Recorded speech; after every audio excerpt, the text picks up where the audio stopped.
everyone. It's with great pleasure I welcome you to this very special talk. We're going to speak about Paradism, a global movement that will soon spread across the planet virally. Why is it so important, and why is it the right time to have this movement known by everyone to act on? Because we have been longing for it. As a humanity, we are growing, and this is the time to flourish now. We have the technology to have an abundant lifestyle for all. So we're going to have a very interesting discussion today. And so from the bottom of my heart, with all the joy, I welcome you. Thank you for being with us today. Okay. Our speakers are today, Jarel, born in France, lives now in Australia, an electrical engineer and works in IT. Jarel is Raelian guide and editor of Paradism.org.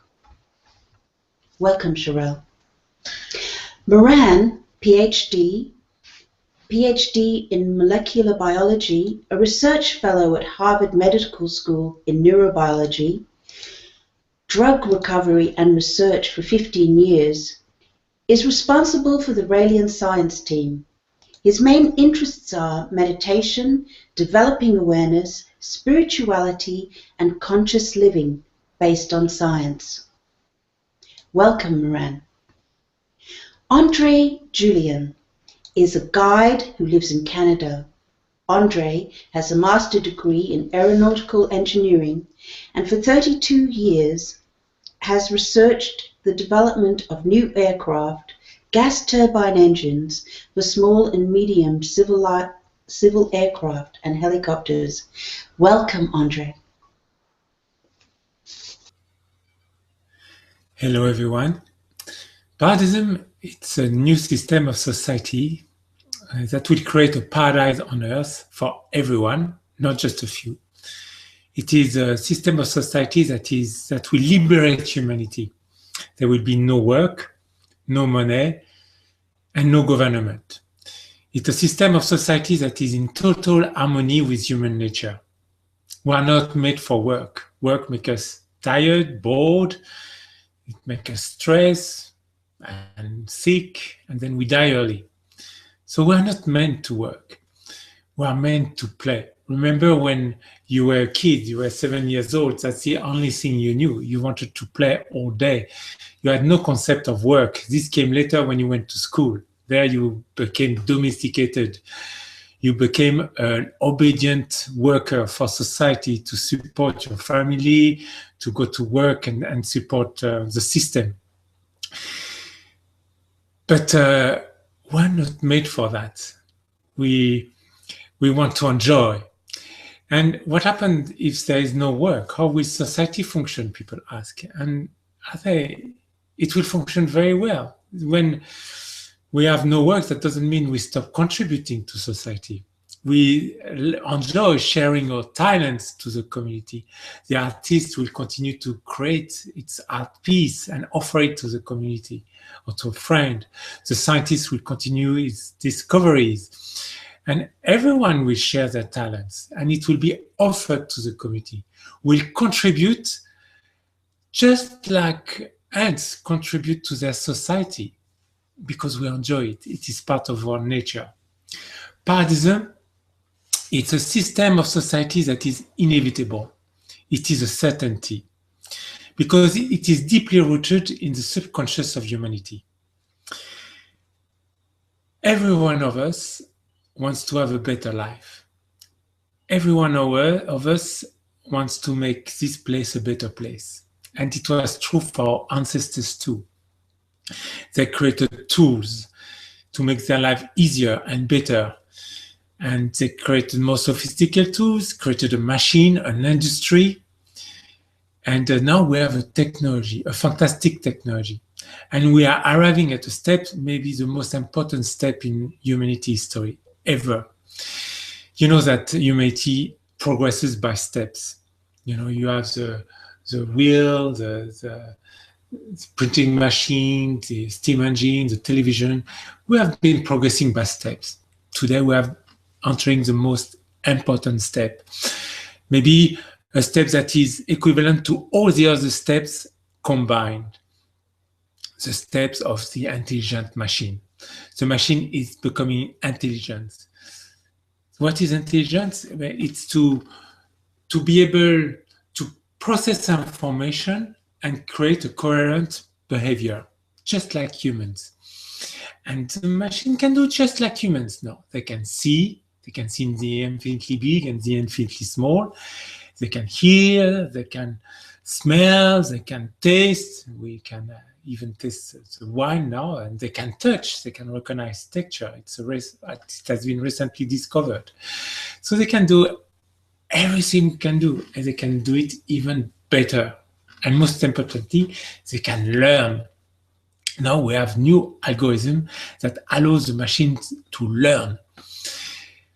And this is fantastic because they can learn from all the experts and be as good as or even better than all the experts combined. So that's an amazing step because there is no limit to that. There is no limit to the computation power of the machine. So there will be no limit to what they can learn and what they can do. And actually the first result shows that not only they learn from us, but they learn from themselves. They start to make their own discovery, develop their own expertise. And soon they will be replacing our scientists and make the most discoveries because they are becoming smarter and smarter. So we will be no match. And it's fantastic because we will use them as our slave, not as our slave, or as our servants. They won't have any consciousness.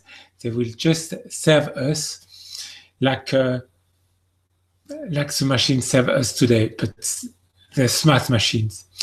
So the technology is still progressing, and we are soon entering the next step.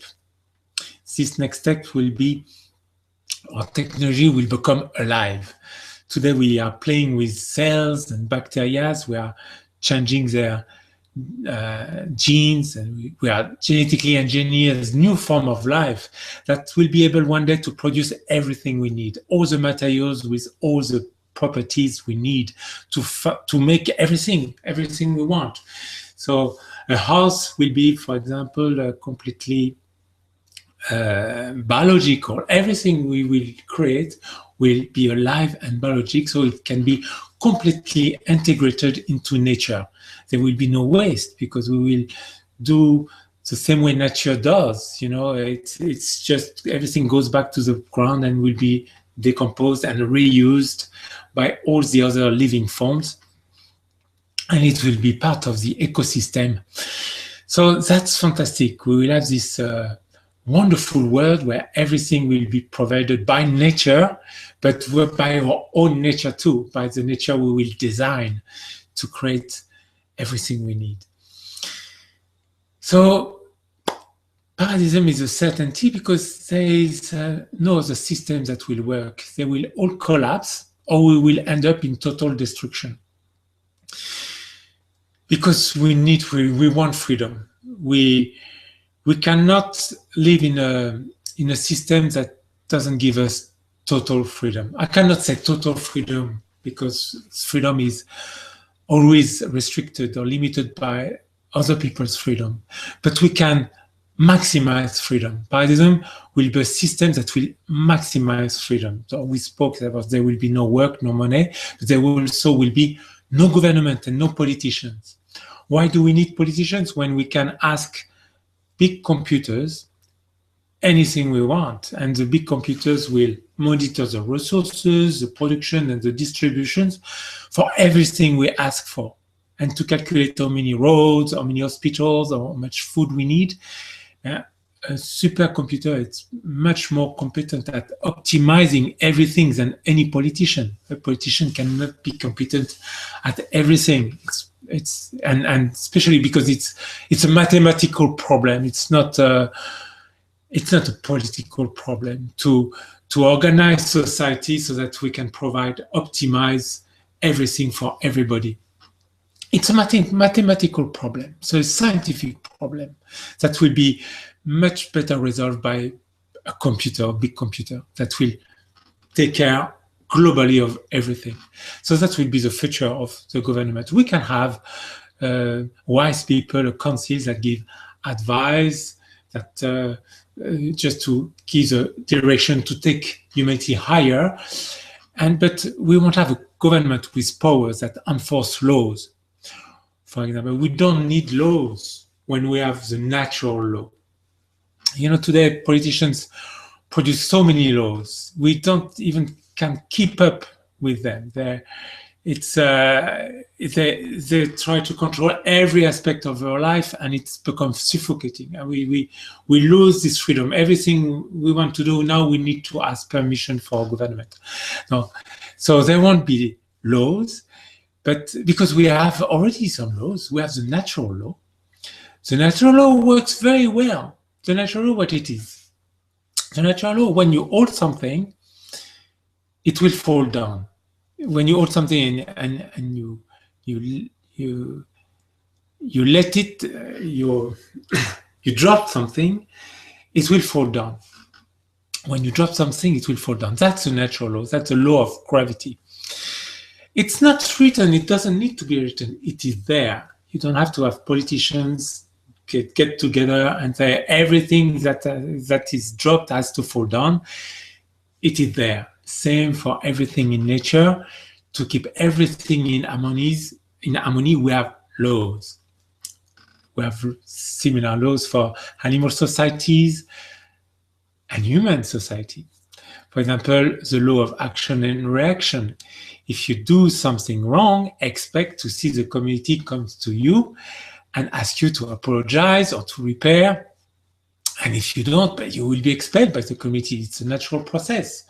If we have an issue, we don't ask the government come and fix this for me, because, you know, at the top they cannot do everything. You know, we have an issue. We gather the people involved in the issue.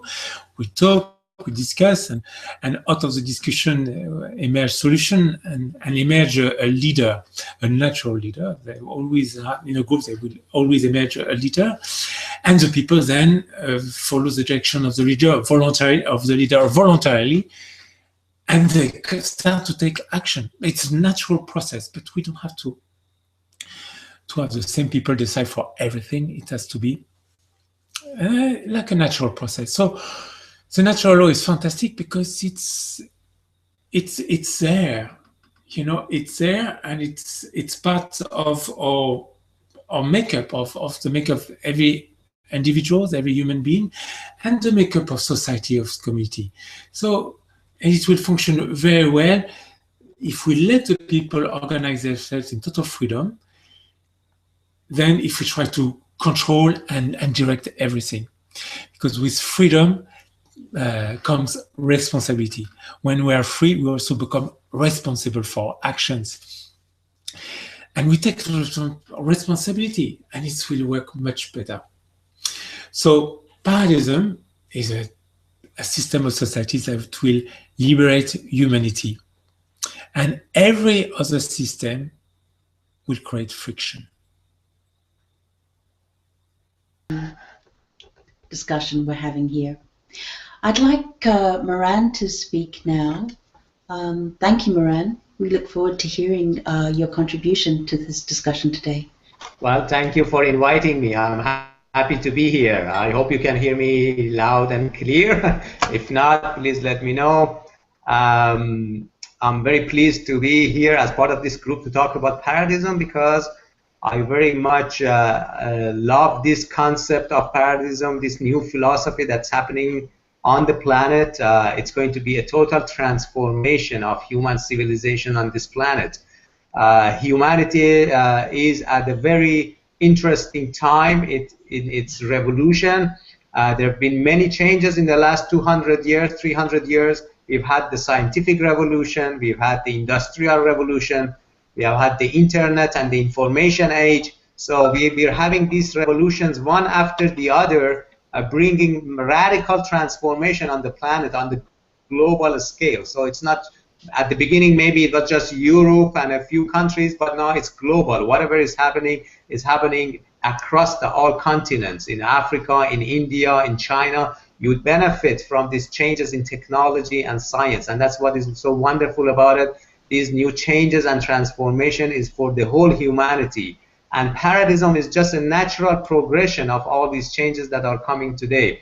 But what Paradism is basically saying for me, the two most important concepts that I like to talk about is there's going to be no money, so we get rid of the currency and the money that whatever you need today, you need to pay for it. You need to pay for a place to live, you need to pay for your food, whatever, you need money. And some people have a lot more money than others, which is totally unfair, because as human beings, we all have the same needs. We all have the same emotions and feelings and biological, physical, and psychological needs. And so there should be some equality with that respect, that everybody, when they are born on the planet, would have access to enough resources to live a very wonderful, happy, and fulfilling life. So Paradism will get rid of the money, but also will get rid of work. We don't need to work at all. All the work can be done by computers, by robots, by technology, by science, and we have the new technologies that are coming, such as nanotechnology. So we have the technology to put in the place at the service of humanity. And with this too, humanity will be free from the prison of work and labor, and we will be able to have a much more spiritual life based on science, based on understanding, and based on knowledge. And that's what is very exciting to me. This is not an ideal. This is not a dream that is far in the future. This is happening today. Paradism, well, we say no money. Why is it possible to get something for no money? Well, actually it is. Today we have a lot of free things. Just maybe 20 years ago, if you needed a book, you need to pay for it to get a physical book in your hand. But today there are a lot of free books online. You can go online and get the PDFs and read it for yourself. There are a lot of free music. There is a lot of free movies you can watch online. There are an incredible number of videos and artistic creations that you have access to through internet. So we already have a lot of free things. You can watch sports for free online. You can watch anything that you're excited. Watch the news for free online. So once you have an access to internet, you have access to a lot of free things, and more free things are coming. Even money is becoming cheaper to access and to transfer. We have technologies such as cryptocurrencies and Bitcoin, which is just now beginning. You will be able to send money and value to anyone in China immediately, and this is just the next step of changing our financial system and economy with these new technologies of blockchain and cryptocurrencies that allow people to transfer the wealth. We don't need to pay banks to keep our money for us and to take advantage of it. You don't need to pay so much interest on loans and mortgages, because with cryptocurrencies you will have access to as much as money as you want, and you have to pay very little fees. So I think this is the next step in getting rid of the money. So it's not an ideal that is not possible. There are technologies in place that is making even the finances and all these huge banks and financial institutions obsolete, like a lot of things that have become obsolete in the past. So I'm very excited about the changes we are seeing, which are directing us towards this Paradism.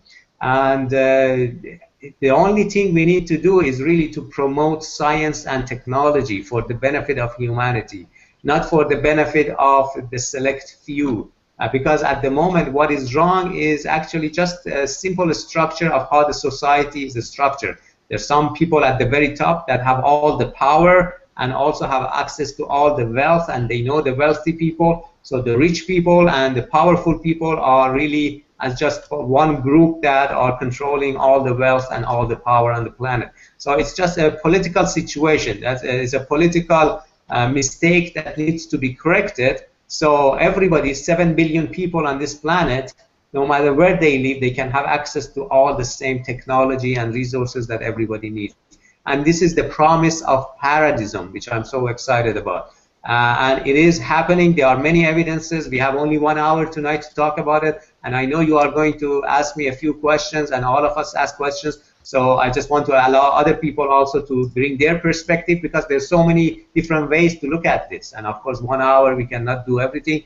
But again, I'm hoping to speak a little bit more during the question and answer. And again, I think this is a wonderful initiative. I know this is the first forum of this kind that we have online, and I hope we will have more and more, because as Jarel was saying, and I agree with a lot of things that he said, that this is just the beginning, and it's in our nature. It's on a genetic code to be happy, to live a happy, fulfilling life, and it's true for all human beings on the planet. And we need to provide the means through Paradism to this.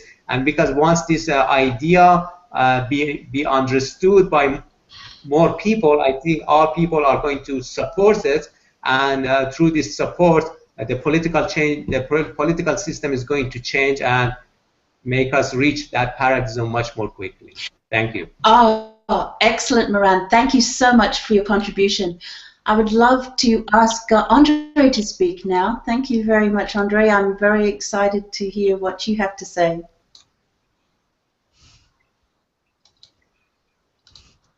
Thank you, Tara, and thank you, everyone. I'm so excited to come to this wonderful conference. Thank you, Jarel and Mehran, for a wonderful speech about this subject so bigger than us.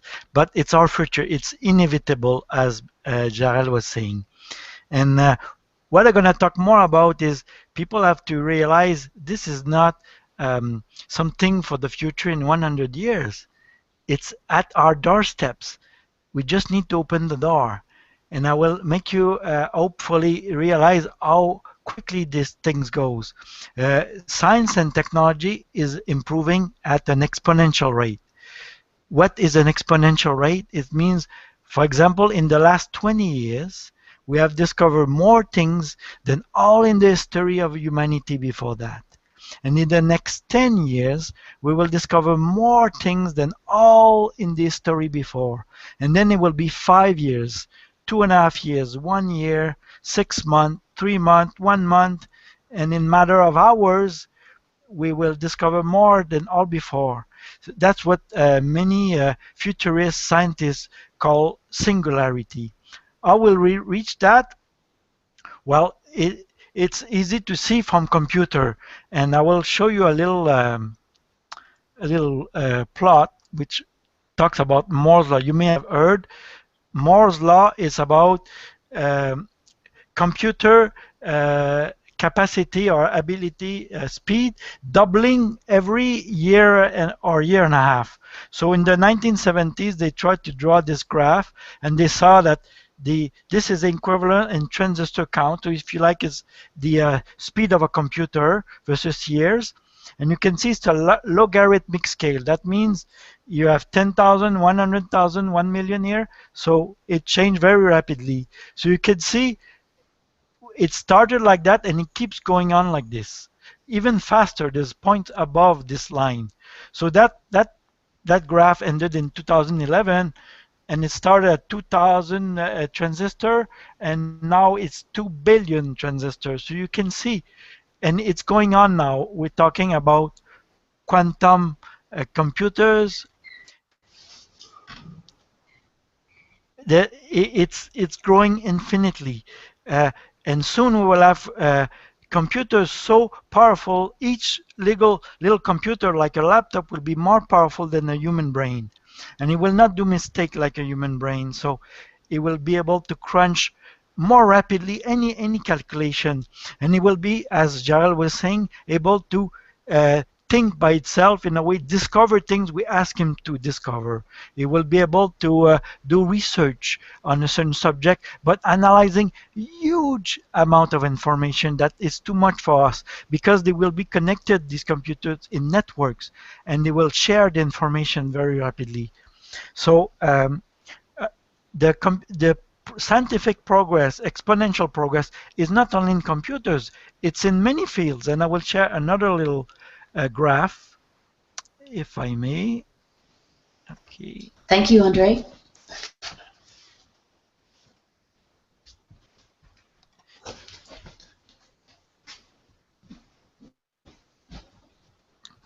Okay, I don't know if you see it now.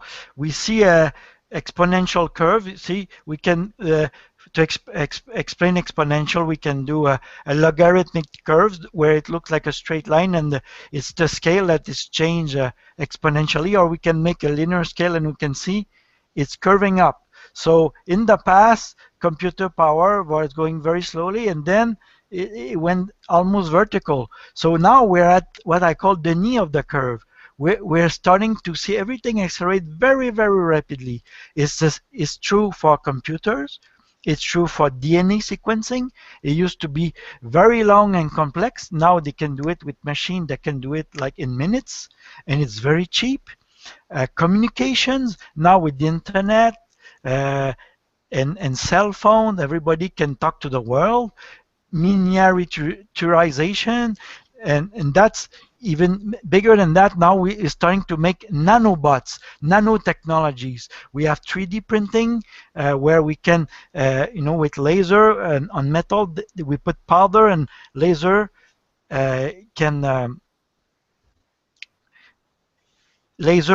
melt the metal and really build the shape we ask them to do by computer programs. It's happening now. We can do it with cells, 3D printing of stem cells, which create new organs. It's happening now. They making many experimentally. And it's just the beginning. Inventions are growing up exponentially.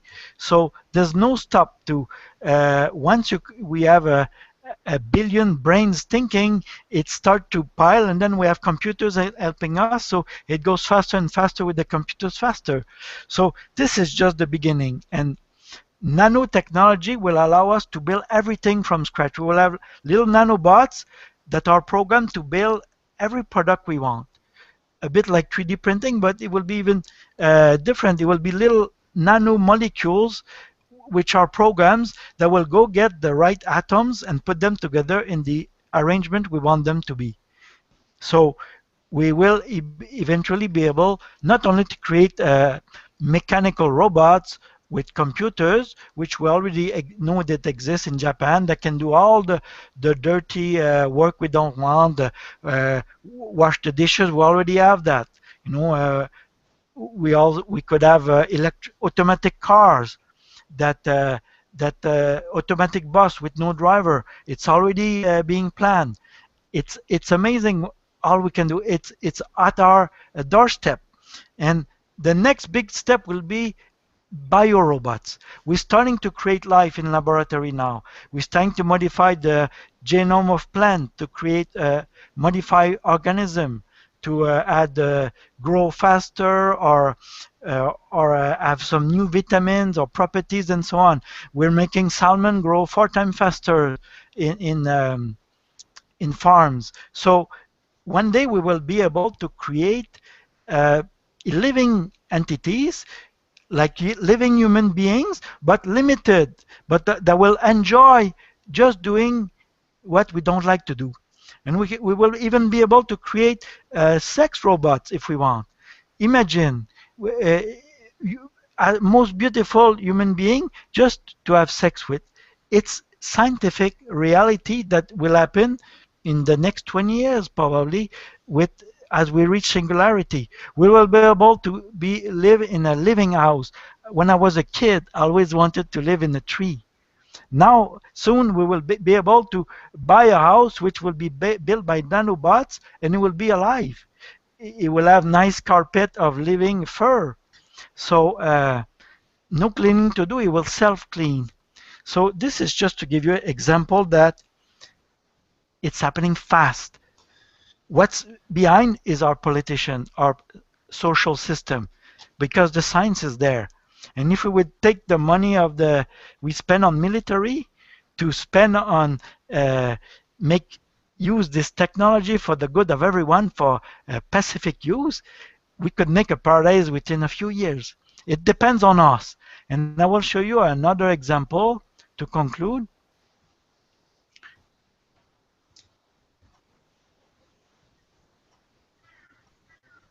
Sorry, it's a little long. Okay, I'm getting there. Thank you. This wonderful a millionaire in the US. He had a credit card company, and he was making $1 million per year, and others in the employees were making $30,000. So he decided that's not fair. We're making $2 million profit, so he decided to take all his profit and his own salary and cut it to 70,000 to everyone. So all the workers in his company now, they earn $70,000 and they don't work more, and he decided to share because he realized he's more happy when he shares. And imagine if the billionaires of our world realize that instead of piling more money and controlling others and making wars to make more money because they sell more weapons, they decide, let's help people. Let's put internet everywhere on the planet. With internet, we will have free education for everyone. No more teachers needed. So we can change this world. It just need to want it. And if we all want it, it will happen. It's up to us. Thank you very much. Oh, thank you, Andre. Thank you very much. Now I need to ask you this question because it could be on people's minds. If the machines outperform humans, cannot they be a threat and possibly turn against us? Could this not be a very dangerous scenario for humanity?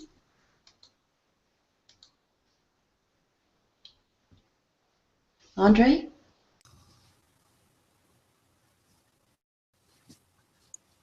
I think we lost Andre for a minute, so either Jarel or myself can answer. Go ahead, Jarel. Okay, thank you, Jarel. Okay. So, of course, yes. Will machine turns against us? It's like you say, will my washing machine turns against us? Of course not. The machine is here to serve me and has been designed to serve me. So there is no problem. There's a difference between human beings and machines. And this difference is consciousness, the level of consciousness. And we'll design machines that have no consciousness or that have a limited level of consciousness, but they will be exactly working like a washing machine. They will be programmable. They will look fantastic, do incredible things that even we cannot do, but there will be still a program running. They won't have this free will or this consciousness that allow us to really reprogram ourselves and be what we are, a conscious living being. So there's two different things.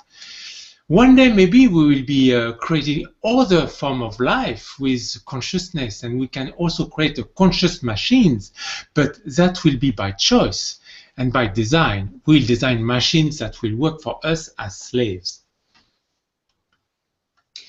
Thank you, Jarel. Mehran, I'd like to ask you this question.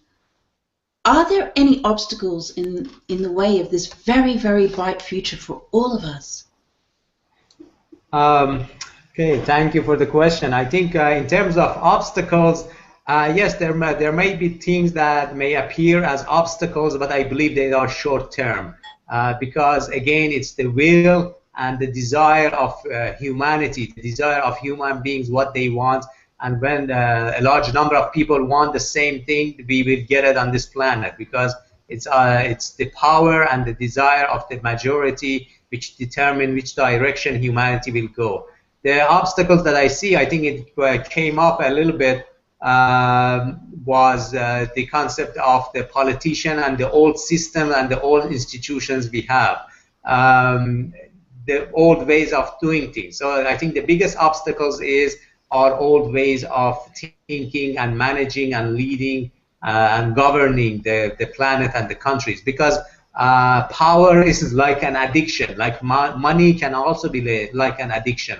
And these people who have a lot of money or have a lot of power, they are addicted to their positions, and they just train the next generations of politicians also the same way. Our school systems also need to change. The school systems that teach law and governance and leadership, they also need to change and bring a new leadership for the future of humanity. So the biggest obstacle is this vested in investments in power and wealth to change their behavior, and we are seeing some evidence for that already. Very rich people, billionaires such as Bill Gates and Warren Buffett, they've said they see that the best thing that they can do with the money is to help humanity. That's why they created this wonderful foundation, the Gates Foundation, and they are giving away 90% of their money to bring health and education to Africa and to the poor countries on the planet.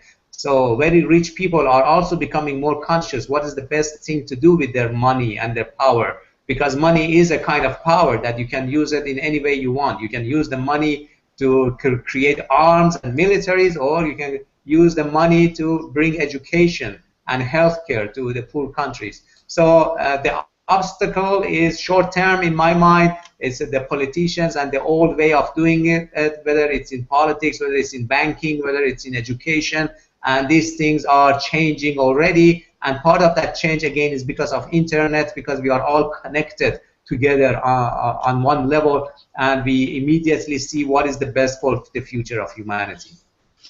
Wonderful, wonderful.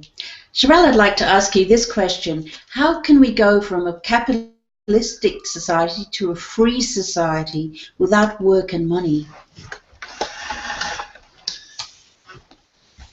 Thank you, Tara. It will happen naturally, actually. You know, look at that. Today, the capitalism is collapsing by itself. All the other models of organization of society are collapsing. We are following a natural process. Without effort, like everything in nature, it will be done without effort. We are just following what we enjoy doing, developing the technology, and the people in their labs at the moment are working for Paradism. They are creating the new world of tomorrow where we will not have to work. So it's happening naturally. However, there will be some very important step. The first step that we have to do is to nationalize the banks, of course, because we don't want this terrible system that is enslaving us, creating money through debt. It's a criminal system that has been set up by a mafia, by an elite that wanted to control everything and control us. So this will have to go. Once we nationalize the bank, we have the money, we can create the money we need to buy the production, because an important step towards establishment of this paradise society will be to nationalize, to commonly own the means of production. We cannot create abundance. It's very important. Everybody understand that.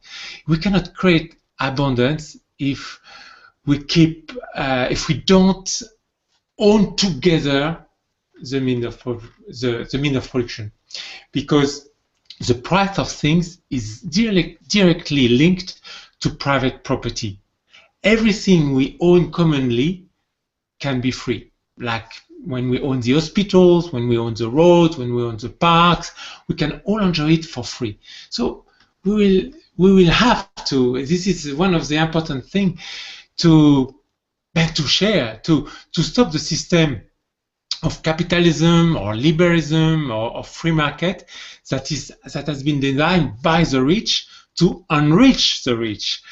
You know, capitalism, it's in the name, you know, the rich, the capital owners. It's hard to make money with your money. Those who have money can make even more money by having people working for them. So we will have to stop that. The free market, people, you know, think free market is the ultimate because there is a word free in it. And of course we like it, free market. Who wouldn't? But it's not free at all. You have to buy things. You have to have money to be in to be part of this free market. And actually, it means freely competitive market. It's a competitive market where the big fish have a big advantage on the small fish. The big fish eats the small fish, so the rich have a big advantage, and it's designed to make the rich richer. It's not a fair market. It's not a just market where everybody can have a fair chance. But we want, what we want is now, we don't want to rely on competition. We don't want to have something based on competition, but on cooperation, on sharing. Competition does nothing good, you know.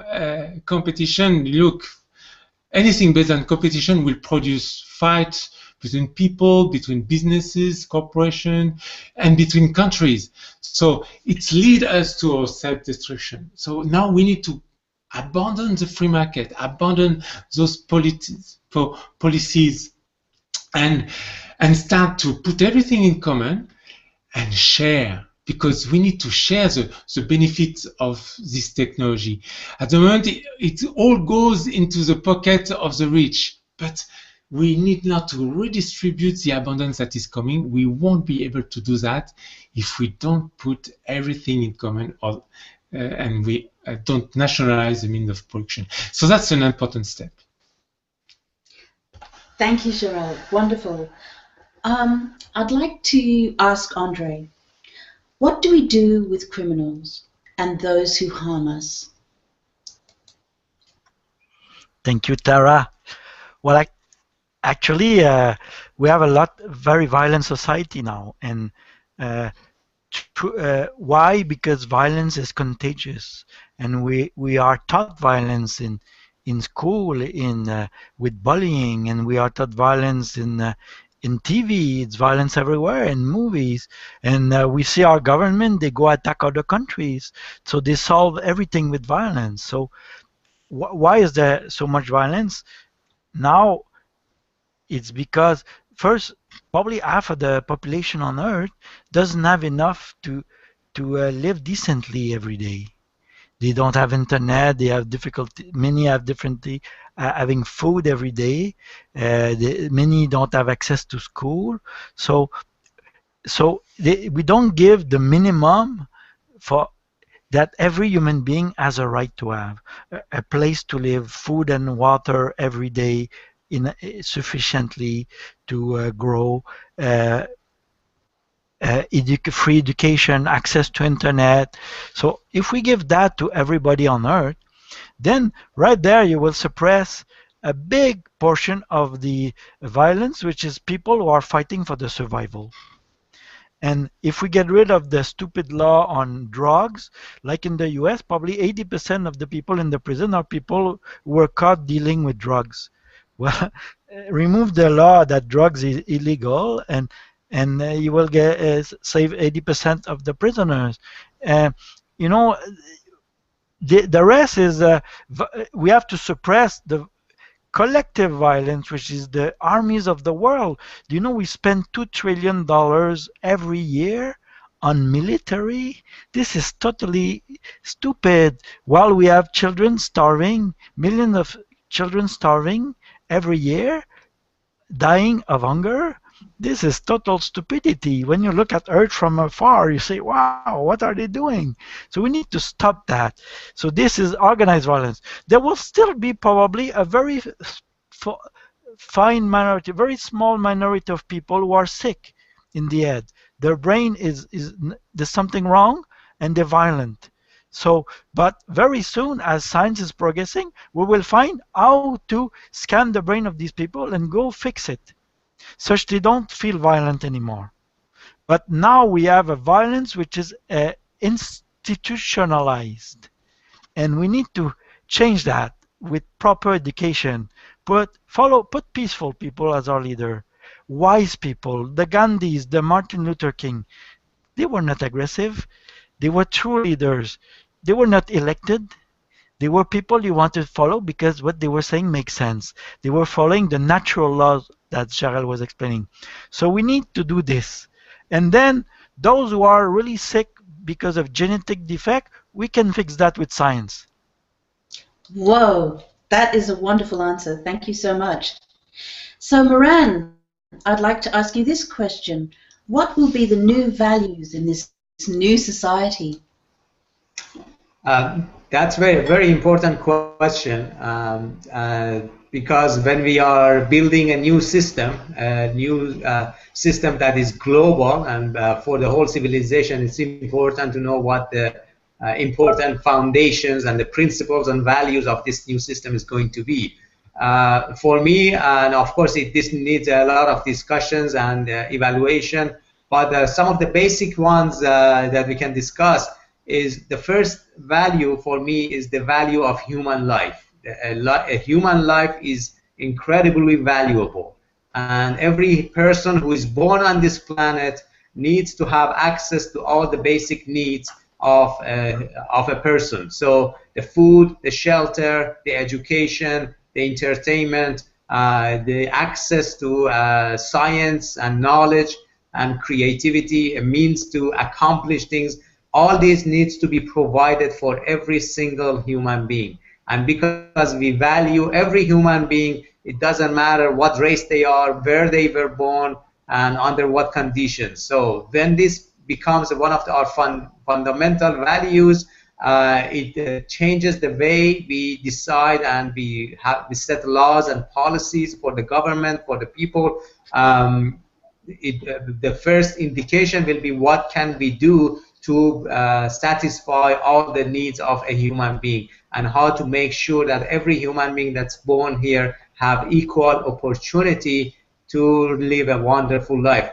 How many geniuses and wonderfully intelligent and creative people have died from hunger in Africa and India and China because they were not provided with the basic needs of food and shelter. So that's really very idiotic and stupid. The system does not support the life of human beings. So for me, this is one of the most fundamental values. And in the short term, how can we make sure that that happens? One way of doing it is the basic income. Some of the countries already have a basic income for every person who is born. It doesn't matter they have a job or not. They have enough income every month to pay for their shelter and their food. And I think this is going to be a global movement to provide a basic income, because as long as we have money, still we need a way to provide for the people who need the needs of life. And then eventually the money will be eliminated and everyone will be provided with everything they need. So this is the first value. I just want to quickly talk about a couple of other values. The second value is happiness. We have to organize our society and our countries in a way that maximizes the happiness of human beings. That's the most fundamental thing that a human being wants.